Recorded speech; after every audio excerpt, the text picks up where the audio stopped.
Uudis Plus, külaline. Ja nüüd läheme poliitikateemade juurde ajal, mil 2 koalitsioonierakonda on riiki 2 aastat koos juhtinud ja ikka veel mõtlevad, et mida riiki juhtides teha tuleks, siis parlamendiväline erakond Parempoolsed sai sellise kava kokku ja oleks valmis riiki juhtima, on vaid üks suur põhimõtteline probleem, et valijad pole muidugi Parempoolsetele selleks mandaati andnud, aga meiega on Parempoolsete juht Lavly Perling, tere päevast! Tere! Olid siis valijad rumalad, et nad teile mandaati ei andnud? Valijad ei ole rumalad, valijad lootsid, et tänased riigijuhid rääkivad tõtt, ei rääkinud. Aga no me oleme siis 2 korral näinud, kuidas erinevad peaministrid, tõsi, erakond on sama, on maksude osas andnud lubadusi, mida nad on sööma pidanud, et see kuulus Kaja Kallase lause enne valimise, et lugege mu huultelt, maksud ei tõuse ja nüüd siis Kristen Michali lubadus, et maksutõusud on ajutised ja kui keegi soovib makse kõrgemal hoida ka pärast valimisi, siis ta peab selleks oma nime valimistel kirja panema ja mandaadi küsima, aga nüüd me siis näeme, et Kaja Kallas ja Kristen Michal olid sunnitud siiski makse tõstma ja maksud tõusevad kõrgemale tasemele siis määramata ajaks. Et kas teie saate aru, et miks praegusel ajal peaminister hoopis räägib sellest, et valitsus hoopis alandab makse? Alustame sellest, et keegi ei pea makse tõstma. See on olnud valitsuse otsus ja Parempoolsed on rääkinud aastaid, et see on väga halb otsus. Halb on see, et fookus on majanduselt ära olnud, halb on see, et ka uus peaminister, kes lubas siin, et kohe maksufestival lõpeb, ei, maksufestival sai alles jõu sisse. Aga Parempoolsed ei kritiseeri ainult, vaid kogu selle riigi juhtimise kava mõte ongi ikkagi väga selgelt pakkuda välja alternatiiv, öeldes, et valitsusel peab täna olema ainult üks eesmärk. Kuidas see keeruline aeg, kui me mõtleme, millises pöörases olukorras maailm on nii välispoliitiliselt kui majanduslikult, on ainult üks eesmärk. Eesti majandus uuesti kasvama saada ja mitte lihtsalt sellisele tavalisele tsüklilisele kasvule, vaid me räägime ikkagi sellisest pikast, püsivast ja naabritest kiiremast kasvust. Ja sellepärast oleme me välja käinud täpselt need sihid, et mida teha, kuidas majandus kasvama saada, millised otsused tuleb vastu võtta, et inimesed Eestis saaksid jõukamaks, kuidas makse tuleb alandada ja miks räägib Reformierakond teist juttu, ilmselt on see neil sees ja ega see ei muutu. No nüüd juba mitmendat nädalat või tegelikult mitmendat kuud koostatakse Eestile plaani. Täna räägime ka kuulajatega sellest, et siis mis Eestist saab. Millised teie ootused on sellele siis koalitsiooniplaanile, et lubati kunagi mai alguses, et see saab valmis, nüüd siis läbirääkimised venivad. Olete te üldse aru saanud, mille üle seal vaieldakse, mis kokku lepitakse, mis need teie ootused on? Mis seal salata, et ega neid ootusi enam ju suurt ei ole, et kui oli see peaministri vahetus, valitsus on ju sisuliselt sama, et siis ma arvan, kõikidel inimestel korraks jälle tekkis see ootus, et äkki nüüd nad räägivad tõtt ja teevad päriselt need rasked otsused ära. Ja täna me oleme ju seisus, kui me vaatame faktidele otsa, et Reformierakond valitseb 3. aastat, nad teevad 3. koalitsioonilepet, seekord nad teevad seda juba 3. kuud ja nagu me lugesime eelmisel nädalal, nad räägivad sõelumisest ja faasidest. Ja see oli nüüd see hetk, kus Parempoolsed on otsustanud, et me mitte pelgalt ei kritiseeri, et see on vale tee. See vale tee, kus ei ole sihti, kus ei ole selgust, kus on ebakindlus, natuke siuke nagu Trumpi ja Ameerika tärkad hommikul üles, see on jälle uued seisukohad. Et ei, me ei virise, me käime välja oma riigi juhtimise plaani. Ja kaugel sellest, et me kadedad oleme vastupidi, et me ütleme, et see on järg tegelikult meie kärpekavale ja meie kasvukavale, et kärpekava me käisime välja 3 aastat tagasi. Kui me oleks ära teinud need kokkuhoiupunktid, millest Parempoolsed toona rääkisid, need olid valusad otsused, oleks olnud valusad otsused. Kui me oleks veel otsa teinud kasvukava, siis me täna ei oleks pidanud võib-olla rääkima riigijuhtimise kavast. Aga me ei ole kadedad, võtke kätte, tehke ära, saame Eesti majanduse kasvama, Eesti inimesed jõukamaks ja seal on nagu selles kavas ei ole mitte ainult majandus. Me käime välja ka selgelt ettepanekud, kuidas haridussüsteem peaks olema ikkagi tulevikku suunatud, kuidas arstiabi kättesaadavus on võimalik muuta paremaks, et praegu ju need otsused, mis valitsusest tulevad, on risti vastupidised. võtame kõik sammhaaval, aga äkki te lihtsalt olete kärsitud, et äkki te oleks pidanud ära ootama ikkagi selle, mis nüüd siis, ma ei tea, võib-olla selle nädala jooksul või järgmise nädala jooksul või kui ei tule järgmise nädala jooksul, siis ülejärgmise nädala jooksul või jaanipäevaks ikka tuleb, et siis te oleksite saanud vaadata, et mis plaan valitsusel on ja võib-olla pole mõtet minna sorkima, inimeste mõtteid segasemaks ajama. Eesti inimestel ei ole aega oodata. Eesti inimesed on vaesumas. Sellepärast, et need maksud, need puudutavad iga majapidamist. Ja parempoolsete seisukoht on algusest peale olnud, et ärge rääkige sellest, ärge tooge nagu kattevarjuna kaitsekulusid selleks, et me saaksime kaitsesse panustada, mis on väga, väga õige tee. Et meiegi ju pakume välja selle piiririigi doktriini, et kuidas piiririigi kaitsta. Aga maksude alandamine ja ainult maksude alandamine, siuke Euroopa madalaima maksukoormusega riik, on see, mis jätab meie inimestele rohkem raha kätte, mis annab inimestele endal võimaluse otsuseid teha. Ja kaua me ootame. 3 aastat, ma kordan, on olnud ju Reformierakond võimul ja kogu aeg on jutt üks ja otsused teised. No ka praegusel valitsusel ju tegelikult on soov, et majandus kasvaks rohkem kui praegu, aga häda on lihtsalt selles, et selline kiire konvergentsi aeg on möödas, meie tööviljakus, tootlikkus ei kasva nii kiiresti kui peaks. Need on väga keerulised struktuursed probleemid. Isegi kõige parema tahtmise korral seda ei ole võimalik lühiajaliselt saavutada, et mida siis teisiti tuleb teha? Põhimõtteliselt mõtteviisi muutus ja ega see, et ei suudeta teha, see on nagu karm paratamatus, et puudubki selline teatud riigijuhtimise võimekus, nii nagu ma ütlesin, pole sihti, pole selgust, pole otsuseid, on rapsimine. Ehk see, mida tegelikult Eestis vajavad nii inimesed kui ettevõtjad, on ju see kindlustunne, arusaam, mis tulevikus saab. Inimesed tahavad, et Eesti oleks parim paik Eestis eestlastele elamiseks. Ja mis selleks vaja on? Selleks on vaja seda tunnet, et Eestis läheb kõik hästi, on võimalik järgmisel põlvel olla jõukas, vabas riigis. Ja see tähendab tegelikult 2 põhimõttelist väärtusest kinnihoidmist. Üks on see sama jõukus, ehk me hoiame fookuse majandusel ja teine on vabaduste teema. Ja nüüd minnes veel konkreetsemaks, on vaja võtta vastu risti vastupidised otsused. Anda sõnum, punkt 1, maksud peavad langema ja maksud peavad langema, et mitte rääkida, et maksud peavad langema, vaid võtta vastu otsus. Esiteks, üksikisiku tulumaks 18%, käibemaks 20%. Praegu on suund vastupidine. Teiseks, et me peame nagu tõmbama riigi kulud kokku. Me oleme hästi selgelt öelnud 2022. aasta tasemele. Kolmandaks, ja lihtsalt kolmanda veel ütlen ära, et selge otsus on see, et peab ütlema, et me ei tohi rohkem maksudena kokku koguda, sest maksudena kokku kogumine tähendab inimestelt raha äravõtmist ja ümberjagamist. Meil on vaja, ei tohi rohkem kui 33%.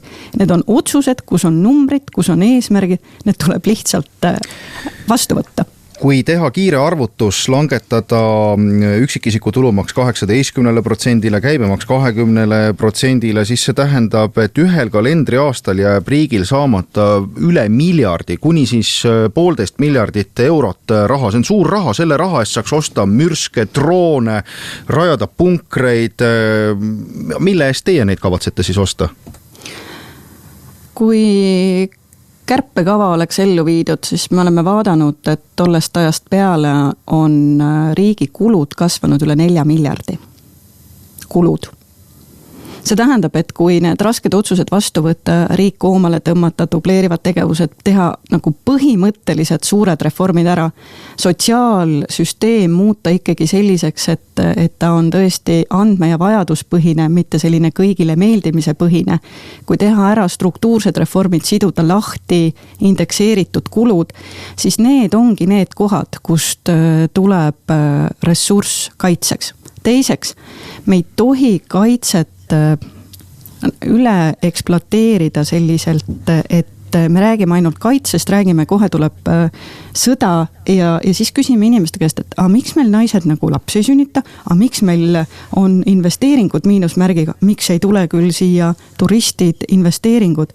See suund tuleb vastupidi. Ma olen parempoolsed on väga selgelt öelnud, Eesti vajabki piiririigi doktriini. Ehk mida see tähendab? See tähendab, et iga inimene teab, mis on tema roll riigikaitses, et me oleme nagu nii tugevalt kaitstud ja samal ajal nii enesekindlad oma tugeva majandusega, et kõik meie inimesed on valmis selle riigi eest seisma, vajadusel ka surema. mis kulud te siis ära jätate, et ma saan aru, et see pensionide indekseerimine ennaktempos, see ei ole jätkusuutlik, selle te jätaks ära, kui mõelda bürokraatia peale, Andmekaitse Inspektsioon, seal tegelikult juba praegu vist üks ametnik tegeleb selle kaamerate süsteemi järelevalvega. Me oleme näinud, et ega põhimõtteliselt Politsei- ja Piirivalveamet on natukene andekam sellel teemal, et nemad suudavad need õiguslikud nüansid üles leida, millele rõhuda, ja õiguskantsler nendib, et toimunud on siis mingisugune, pehmelt väljendades ebaseaduslik tegevus. Siis meil on Tervise Arengu Instituut, EKRE kunagi lubas selle kinni panna, need on sellised väikesed asjad, väikesed kulud, millest see riik koosneb.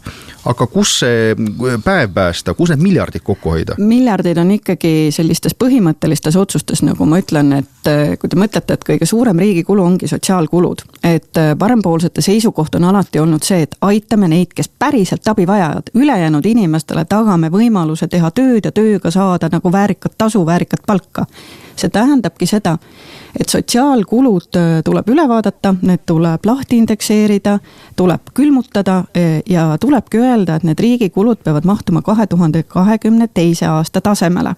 Järgmine asi, et nende üksikute asutuste kinnipanemisega võib ka tegeleda, kindlasti tuleb tegeleda bürokraatiaga, aga jällegi, et seda tuleb vaadata põhimõtteliselt, näiteks kui me vaatame täna, väga hea, et ettevõtjad appi läksid bürokraatia vallas, aga kui me vaatame hetkel seda tulemust, siis domineerivad Elroni mopid ja redelid. Kuigi tegelikult on näiteks üks suur otsus, mis oleks võimalik ära teha, on see sama ühe ukse printsiip. Et võtame siis selle otsuse vastu, üks kord peab ettevõtja või inimene andmeid riigile esitama, rohkem ei pea, kui mõni teine asutus alguses ikka üleminekuperioodil võib ju tekkida tagasilööke. Aga küsib keegi uuesti, siis inimene juba võib keelduda ja ütleb, et näed, olen esitanud, ei. Järgmine asi. Kogu see seadusloome pool tuleb kaasajastada. Me oleme 30 aastaga väga tugeva õigusriigi üles ehitanud. Aga kui te võtate lahti täna seaduseelnõude andmebaasi ja vaatate, mida me kõike reguleerida püüame. Lasteaias püütakse reguleerida seda, et lasteaia põrand ei tohi olla libe ja konarlik. Aga see tähendab, et on kuskil ametnik. See on päris elust näide või? See on päris elust näide. See on, võtke lahti vaadake, et täiesti selliseid nõuded. Ehk sellega on silmakirjalik. Praegu tegeleb Eesti riik sellega. Praegu nõuded, just nimelt nõuded. Ja see ongi nüüd selline põhimõtteline muutus, et inimestele näidatakse, koguneb komisjon, vähendab bürokraatiat, ma kordan.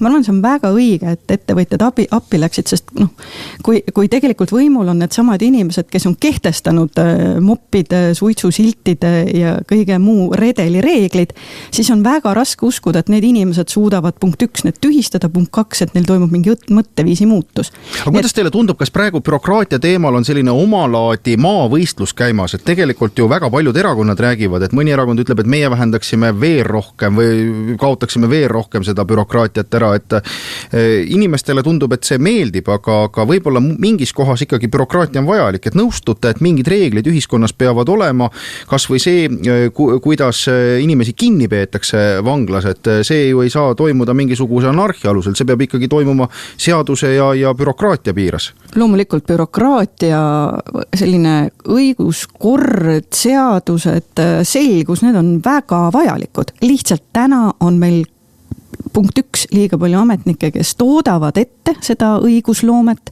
ja teiseks, väga lihtne asi, et minu meelest võiks vähendada nende asutuste hulka, kes seda õigusloomet ette valmistavad, et ei peaks ju olema, et iga ministeerium võib teha oma seadusloomet, et vastupidi, et see filter peab tugevam olema, mida on vaja reguleerida.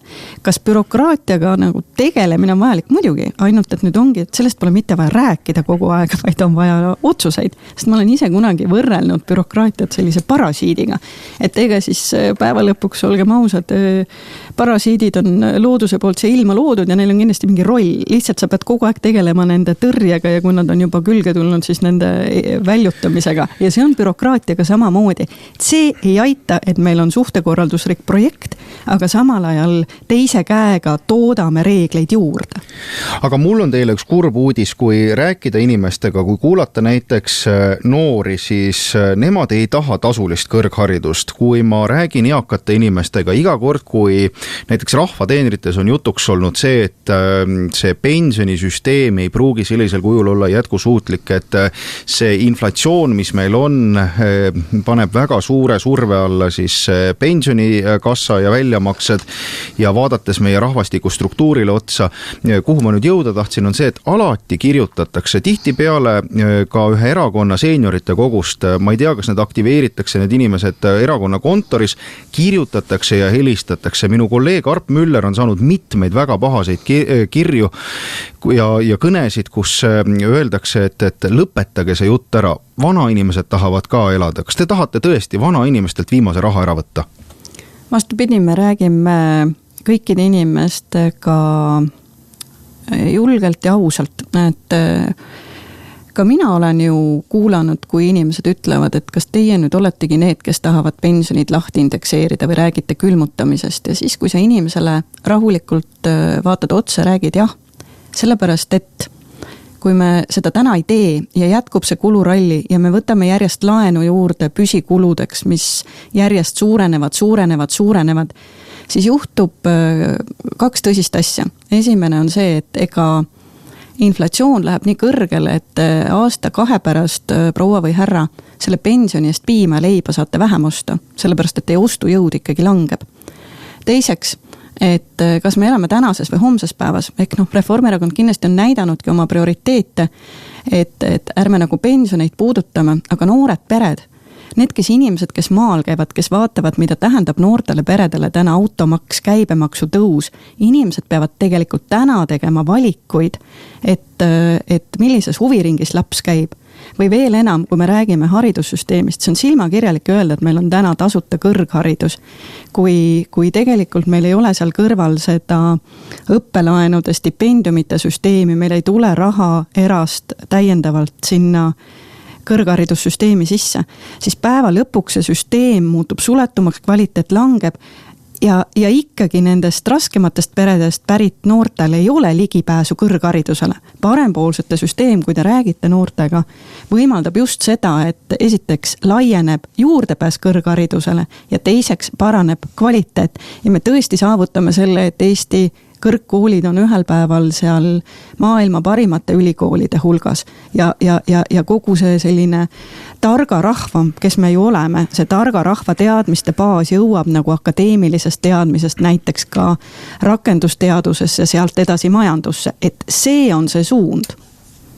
No Eesti inimesed peavad sama jõukaks saama kui skandinaavlased, nii te ütlete siis selles parempoolsete siis uuendatud programmis, et kas see saab parempoolsete lipukirjaks ja järgmiste valimiste loosungiks?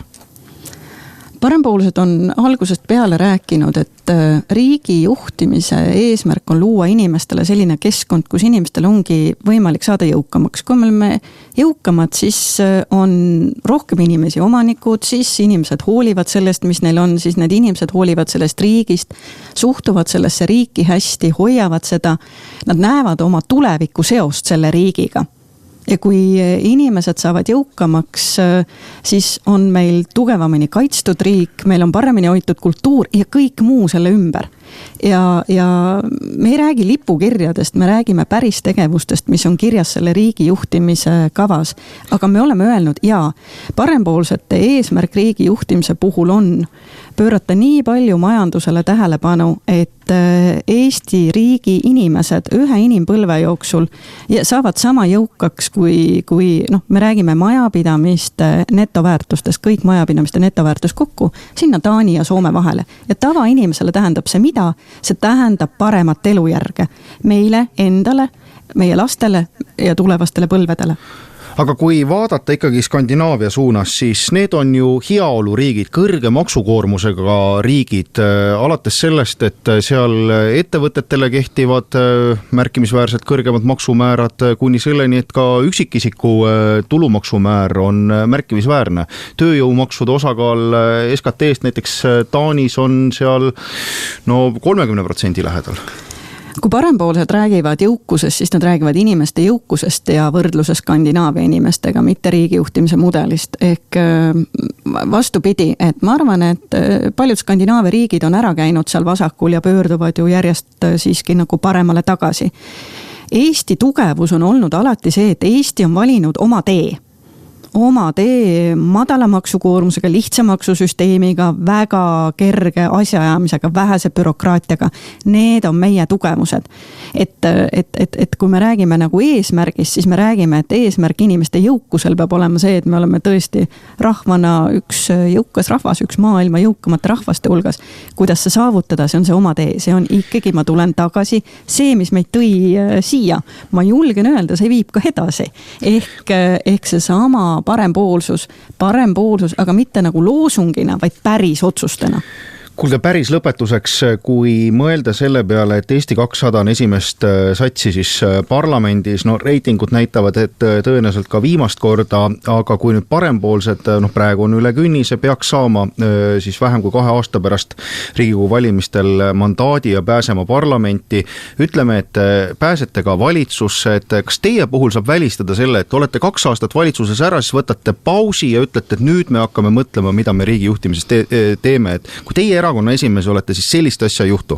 Ei, seda juhtu ja küsimus ei ole, kes on esimees, vaid küsimus on, kes on need inimesed, kellest me räägime, kes täna parempoolsetes on. Meiega liituvad ju inimesed ja me oleme kasvav erakond, kes on oma elus midagi teinud, kellel on kogemus ja kes tulevad poliitikasse andma, mitte saama. Teiseks, me oleme algusest peale ehitanud väga selgelt maailmavaatelist parempoolset erakonda ja see on meie selgroog. Me oleme valinud, ja kolmas, me oleme valinud raskema tee, me ei olegi püüdnud kõikidele meeldida, me ei ole olnud ebamäärased, me oleme olnud need, kes on rääkinud 3 aastat sama juttu ja räägime seda ka 3 aasta pärast. Ja päris lõpetuseks, et mis te arvate, mis see Eesti 200 tulevik on, et võivad nad liituda veel parempoolsetega või pigem praeguses hetkeolukorras on võimalik prognoosida seda, et pigem liitutakse Reformierakonnaga? Mina ütlen selle peale, et parempoolsed inimesed Eestis, kes tahavad kaasa lüüa parempoolses poliitikas ja tahavad Eestit kindlalt paremaks teha, palun, tulge parempoolsetesse. Selge. Lavly Perling, aitäh, et leidsite aega tulla Vikerraadiosse. Uute kohtumisteni. Aitäh teile.